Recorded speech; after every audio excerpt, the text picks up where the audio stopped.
Hi అండి, బాగున్నారా? Welcome back to our channel. ఈరోజు మా కర్రీ ఇదిగోండి, కీమా, మటన్ కీమా అండి. ఫ్రై ఏ విధంగా వండాలో నేను చేసి చూపిస్తాను. ఇదిగోండి, ముందుగా ఒక 2 లవంగాలు, చెక్క అండి వేసుకోవాలి. అలాగా తర్వాత ఒక 2 పచ్చిమిరపకాయలు. చాలా సింపుల్గా కుక్కర్లో కూడా వండుకోవచ్చు, ఇలా కూడా వండుకోవచ్చు. ఒక ఉల్లిపాయ, మీడియం సైజ్ ఒక ఉల్లిపాయ అన్నమాట.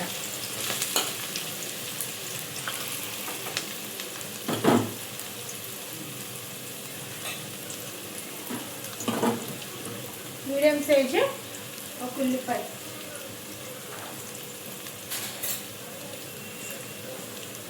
ఫ్రై చేసుకోవాలి.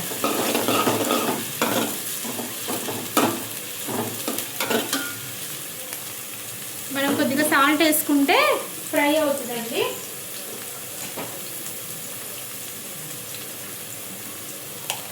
అంటే అది వేగడానికి అన్నమాట సాల్ట్.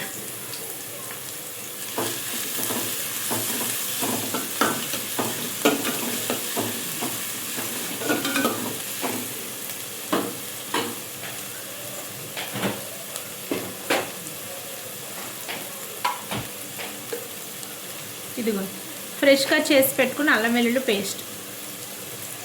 నేను అరకిలో తీసుకున్నానండి కైమా. అరకిలోకి ఒక చెంచా సరిపోతుంది అల్లం పేస్ట్.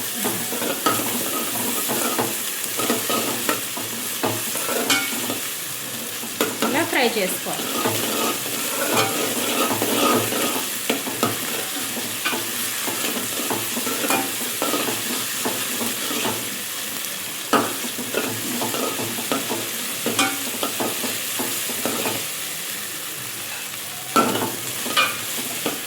అది అలా ఫ్రై అయ్యాక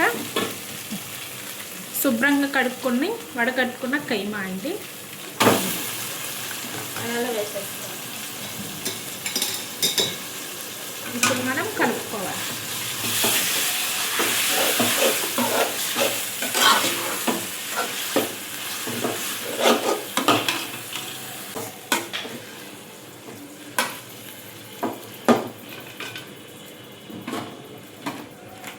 కలుపుకున్నాక కొద్దిగా పసుపు,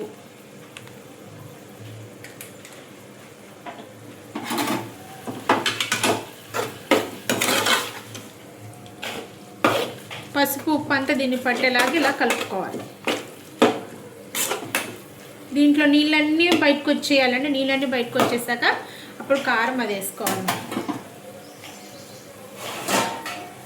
అదిగోండి, అలాగా నీరంతా ఇంకిపోయింది అనమాట కీమాలోని. ఇప్పుడు మనం కారం వేసుకుందాం. ఒక 2 చెంచాలు కారం వేసానండి. మనం కలుపుకుందాం.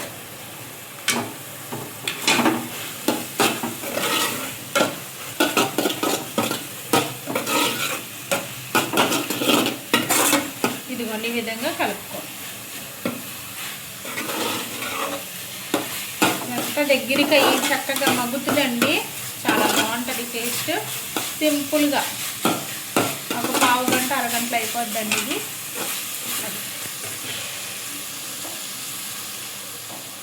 మనం కొద్దిగా వాటర్ పోసుకుందామే.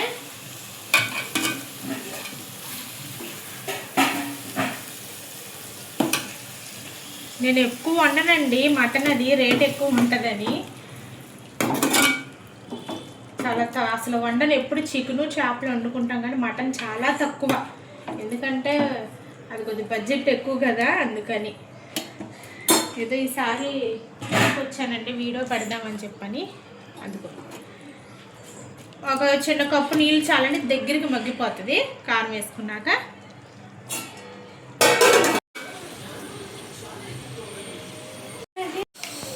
ఇదిగోండి, ఆ విధంగా అయిపోయిందండి కీమా ఫ్రై. గరం మసాలా కొద్దిగా, కడిగి శుభ్రం చేసి పెట్టుకున్న కొత్తిమీర. ఇప్పుడు దీన్ని కలుపుకోవాలి. చాలా టేస్ట్గా సూపర్గా ఉండే కీమా ఫ్రై అండి. ఇదిగోండి, అంతా ఉప్పు కారం అన్నీ సరిపోతాయండి. చూద్దాం. పర్ఫెక్ట్, అన్నీ బాగా పోయింది. ఓకేనా? ఈ విధంగా చేసుకుంటే ట్రై చేసి ఒకసారి నా వీడియో మీరు పూర్తిగా చూసినట్లయితే నా వీడియోని లైక్ చేయండి, షేర్ చేయండి, నా ఛానల్ సబ్స్క్రైబ్ చేసుకోండి. బాయ్.